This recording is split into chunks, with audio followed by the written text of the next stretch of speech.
The myth of Zeus. Zeus, in ancient Greek religion, chief deity of the pantheon, a sky and weather god who was identical with the Roman god Jupiter. His name clearly comes from that of the sky god Dyaus of the ancient Hindu Rig Veda. Zeus was regarded as the sender of thunder and lightning, rain and winds, and his traditional weapon was the thunderbolt. He was called the father, the ruler, and the protector of both gods and men. The myth of Cupid and Psyche. Psyche's quest is to win back Cupid's love when it is lost to her first appears in the golden ass of Lucius Appius in the 2nd century AD. Psyche is a princess so beautiful that the goddess Venus becomes jealous. In revenge, he instructs her son Cupid to make her fall in love with a hideous monster. But instead, he falls in love with her himself. He becomes her unseen husband, visiting her only at night.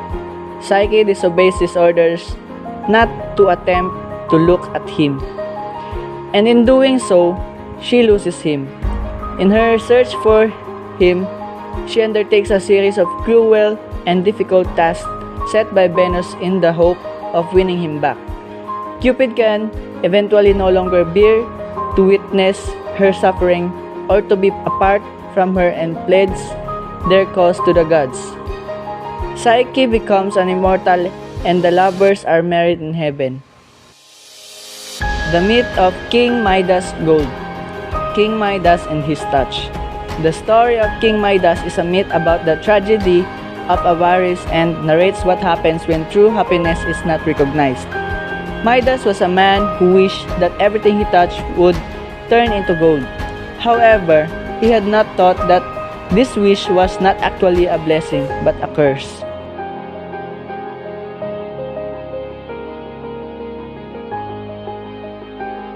The myth of Zeus. The myth of Zeus can be compared to the typhoons that pass through our country, Philippines, because during the time of Zeus, the god of lightning, when he was so angry, the clouds turned to dark and thundered so loud. Also, the cultural beliefs of Filipino that when the sky is dark and loud, they think and they believe that God is so angry. The myth of Cupid and Psyche. The myth of Cupid and Psyche in the Philippines, we have also Cupid, and that is Cupido, the archery of love. It is one of the famous tradition in our country, and also the famous artist Kim Chu create a song entitled Mr. Cupido. We people think that when we are fall in love to someone, we think that Cupido is the one who made it. The myth of King Midas Gold. The myth of King Midas Gold can be compared to everyone here in the world. He has the ability to turn everything he touches into gold. This came to be called the Golden Touch or the Midas Touch. It symbolizes all of us because we all have wants and needs, but we must learn to be content and we must not overwhelm because too much is harmful.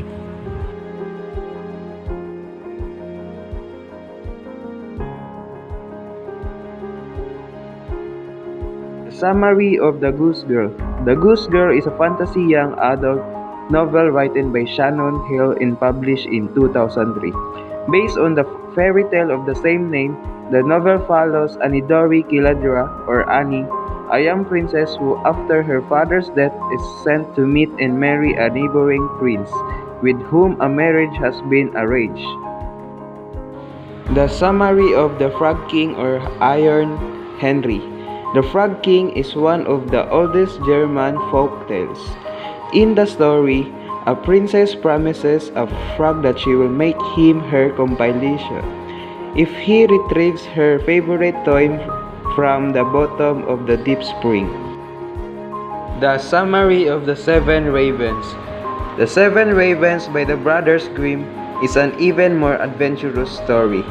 Architects typically draw at scale, and we wanted to develop a mechanism to alter that sense of scale.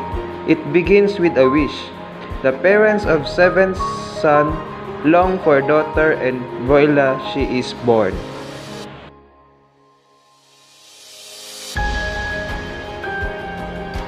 The Goose Girl story is a princess who is being teased by one of their maids. The maid introduced herself as a princess to the prince. We Filipinos do not lie. There are others but not much because there is no secret that cannot be revealed. The story of the Frog King is a prince who badly kills the animal and curses the fairy to become a frog.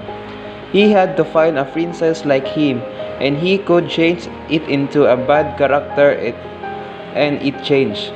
One thing that is characteristic of Filipino is to take care of their pets and not to abuse them. That should be helpful to the parent that we need to develop. You should not be jealous of what others have without you. You know how to be content with what you have. Our parents work hard to provide what we needed and for us to grow well, so we will appreciate it.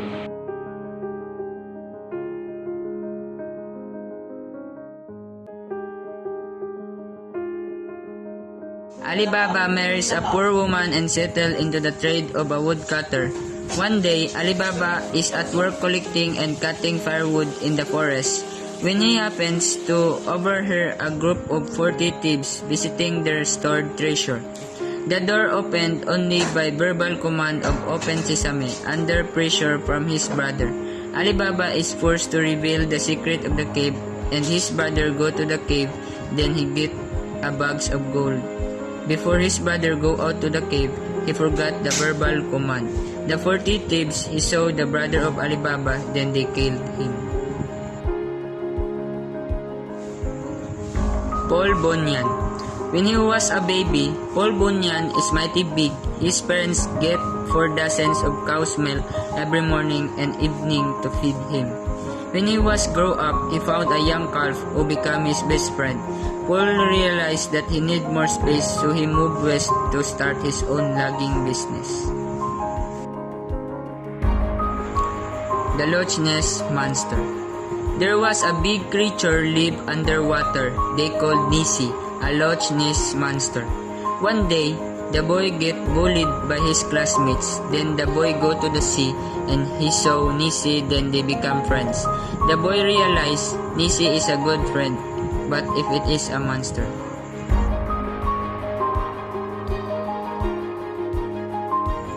Alibaba. Alibaba's story is about a brother or a friend you fully trust. Every friend of yours has a good one and there is also a bad one.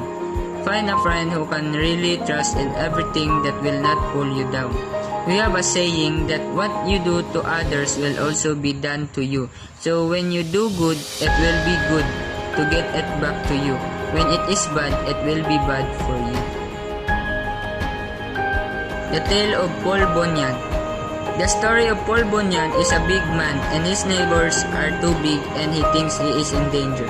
When he moves, he will be shaken immediately. But they did not know that Paul was kind. That's the one problem of every Filipino. We judge the outside looks, not inside. It is a monster that is too big and there is a child who became his friend who even though he was a monster was still chosen to be his childhood friend. Whatever your appearance, if you had good manners, you deserve to be a friend.